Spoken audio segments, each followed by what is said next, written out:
I am reading this book. It is called Haroun and the Sea of Stories. I am on chapter 5, and this is what just happened. Haroun and if the water genie speed along the ocean of stories on the back of But the Hoopoe. Haroun tries to find out more about Kadam Shud from If. If tells him just what his father had told him. Kadam Shud is the archenemy of all stories, the prince of silence and the foe of speech.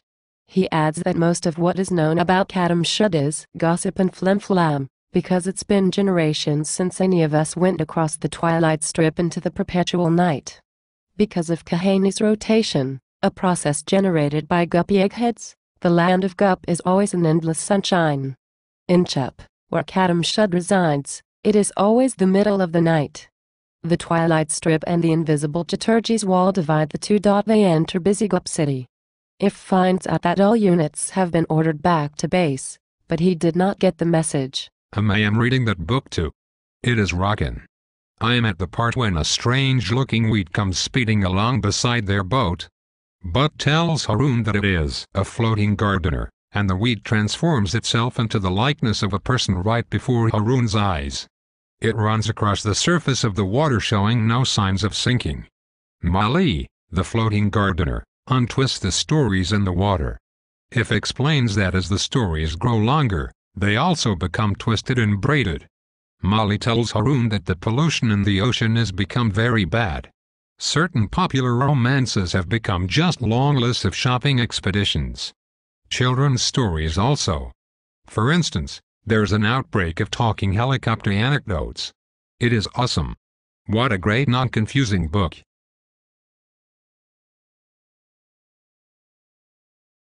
Our friend but read Haroun and the Sea of Stories haven't even gotten to the best part. Like when a group of angelfish comes to the surface. They are as big as sharks with literally dozens of mouths. But tells Haroun that these are plenty more fishes named because they have plenty of maws, that is mouths. These fish are always in pairs with their faithful partners for life. They look very sick because of the pollution.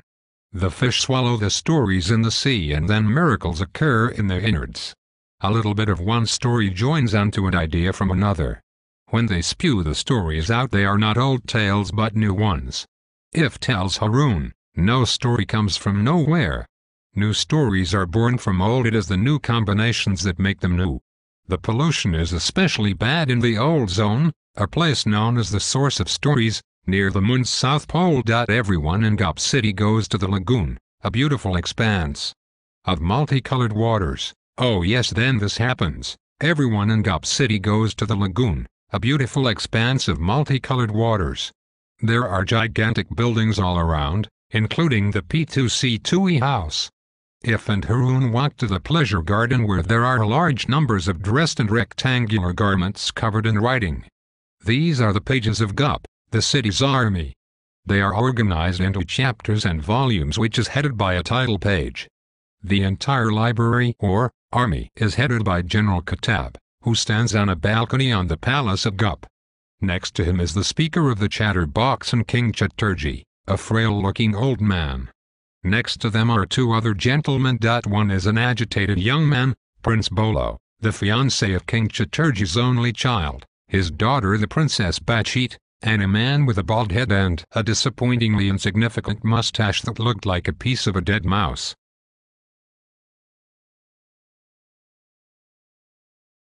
Oh yes, then comes this part when, this is the walrus.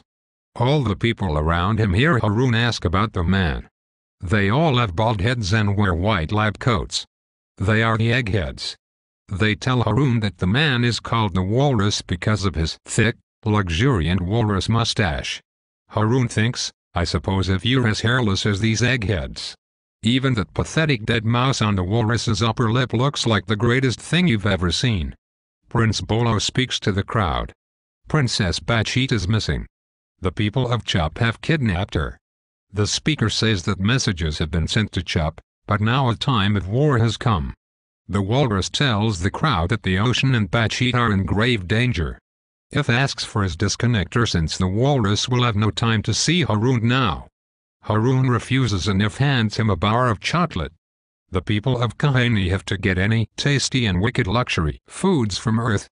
Haroun realizes that this is where unidentified flying objects come from. Oh yes, then at the very end of chapter 5, there is a commotion amongst the leaders on the balcony.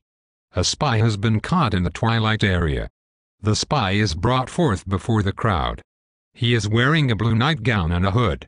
The hood is removed, and Haroun is shocked to see his father, Rashid Khalifa. What a suspenseful ending to chapter 5.